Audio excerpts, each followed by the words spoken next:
The Alesis Nitro Mesh kit is one of the most popular kits in the world right now, but does it live up to the hype? In today's video, I'll be taking you through the look of the kit, the build quality, the sound quality, the size and portability, the features, the cost, and whether it's worth buying when compared to the other kits that are out there. Okay, so starting with the look of the kit, it's a pretty good looking kit for its price range. Considering that it's a beginner kit, it will look great in the corner of a bedroom or practice space. The drum pads are an acceptable size at 8 inches. The rims are quite thick and it does take a bit of positioning to make sure they don't get in the way, but it is something you get used to quickly. We also have a hi-hat pedal that's separate from the hi-hat pad and a small bass drum pad on a tower with a pedal with a beater, which is actually quite a lot better than a lot of these other kits that don't have that tower. Usually they're just a pedal on the floor, so it's definitely got that going for it. So in terms of build quality, the mesh heads feel great. They're very durable, and because they're mesh heads, you can tighten or loosen them to change the feel to make them feel the same as an acoustic kit. The frame can be a bit wobbly when setting up and when playing, but as long as everything is tightened properly, it will stay where you need it to.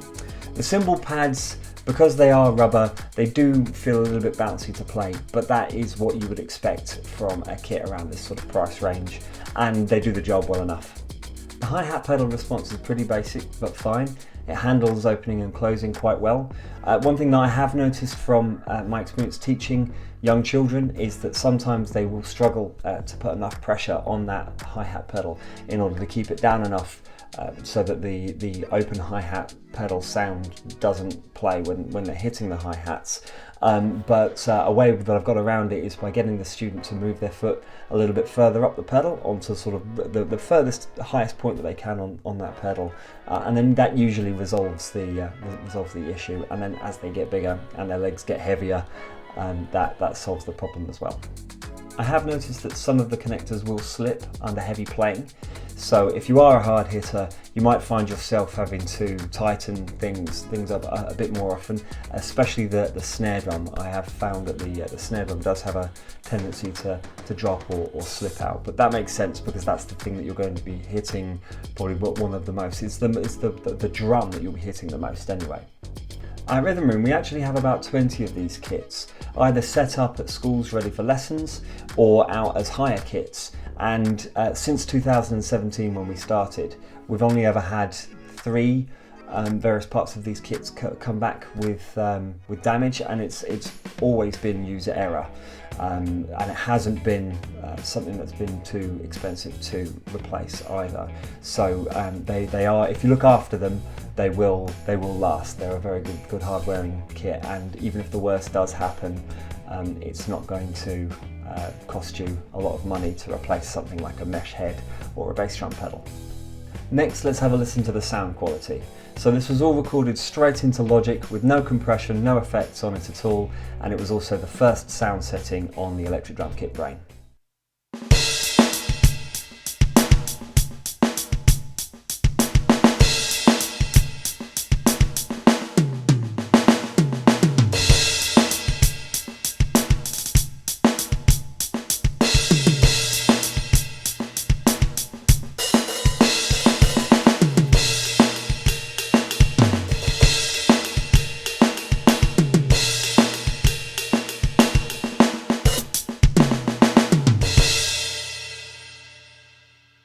Now, the thing I always mention when talking about the sounds on these Alesis kits is that they're good, they're decent, they are better than some. However, there are quite a few other manufacturers out there like Roland and Yamaha that really are starting to nail the sounds on these kits, and Alesis haven't quite managed to get up to that level yet, although they are still pretty decent. The dynamics on the kit as well, not so great. It can sound a bit like a machine gun when you're playing really fast on the snare drum, but for a beginner first learning, or if you're a drummer that's looking for a bit of quiet practice, then you can't go wrong. You can't go wrong with these kits. If you'd like to hear all of the sounds on the Alesis Nitro Mesh kit, I've put a link in the description below to another video that I've made where I take you through all of the pre-programmed drum kit sounds on this kit. Now, one of the main reasons why people buy these electric drum kits is because the pads are very, very quiet, and that is true. You're unlikely to disturb any neighbours playing these pads. They are quiet. While that you do get a bit of a sound from hitting them with the sticks, they don't carry too badly.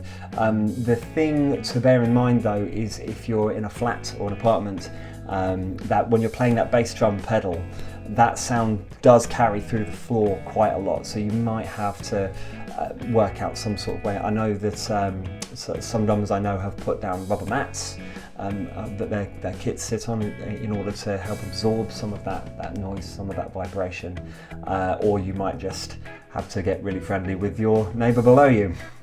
Now, moving on to portability and size, that's what these kits are great at, because they're very, very easy to be flat packed and stored up against a wall or in a cupboard. You can even take the pads off of the kit, and then it's even easier to pack it even flatter and hide it into small spaces. It doesn't take up that much space as well.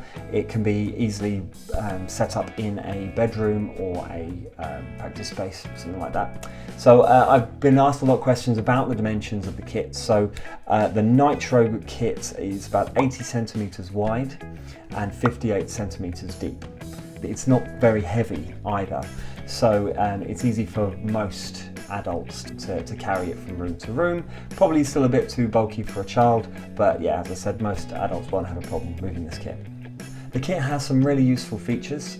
One of these is the fact that the snare drum is dual zone, which means that as well as being able to hit the pad and registering that snare drum sound around the edge on that big sort of chunky rim that's around it, there's another sensor there which will allow you to play cross sticks and rim shots, which if you're doing grades, that's a very useful thing to have. Also, the crash cymbal has a sensor on it, means when you grab it you can choke the sound of that crash cymbal, and I'll demonstrate that to you now.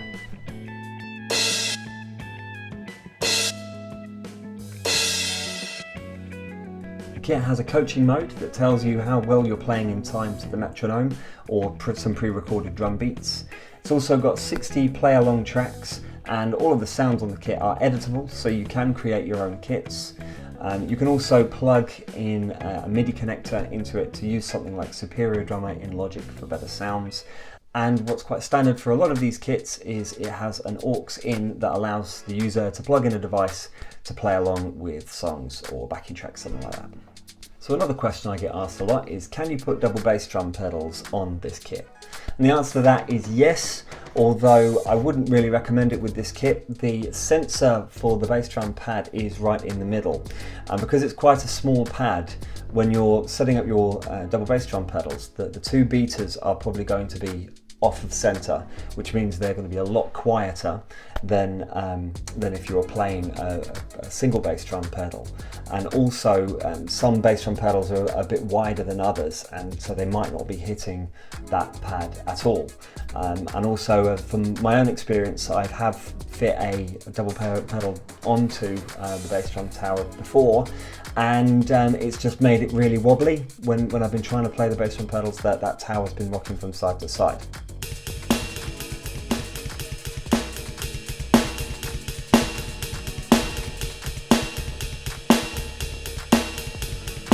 So something that you might want to consider doing if you have one of these kits and you were thinking about getting double bass drum pedals is if you obviously can't afford an upgrade to a drum kit that has a bigger pad, is that you can actually buy a bigger bass drum tower from one of the bigger kits, so like the Command kit or the Surge kit, and then you'll be able to plug in the electric drum kit brain into that pad because it's all 1/4" jack connectors. So that is an option if you did want to go for double bass drum pedals on this kit.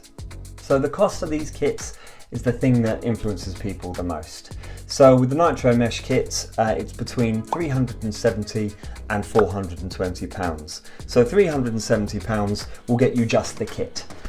So that will be, just the drum kit. So no accessories, no stool, no headphones, no amp, nothing like that. You do get a pair of drumsticks though.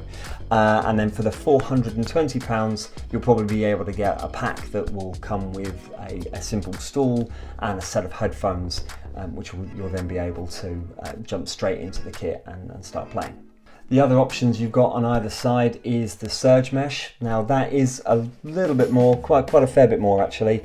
It's another £200 just to get the kit on its own, which isn't, I don't believe that to be that great a deal, because you don't really get many more features. It is the identical drum kit brain, it's the same thing, but what you do get is a slightly bigger kit with bigger pads and dual zone around all of the pads as well. But it is quite a big jump and not something that I would expect beginners to go for. People often are torn with the Nitro Mesh kit or the Turbo Mesh kit, because the Turbo Mesh kit is a fair bit cheaper. You can pick one up for about 250 to £300.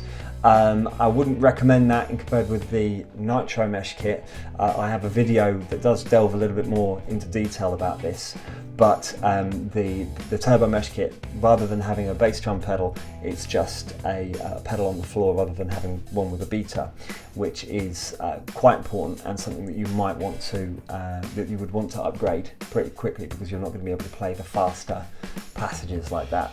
So, and also you don't get the dual zone snare drum, you don't get the choked crash cymbal, and I think that those things are important enough to justify going for the Nitro over the Turbo Mesh kit. So really the Nitro is the best of all worlds really for a beginner or a drummer that's looking to get into electric drum kits. And lastly, due to the durability of these kits and how popular they are, they do hold their value really well. So when you come to sell on your Nitro Mesh kit, you won't be losing all that money from depreciation. So that is another positive for it.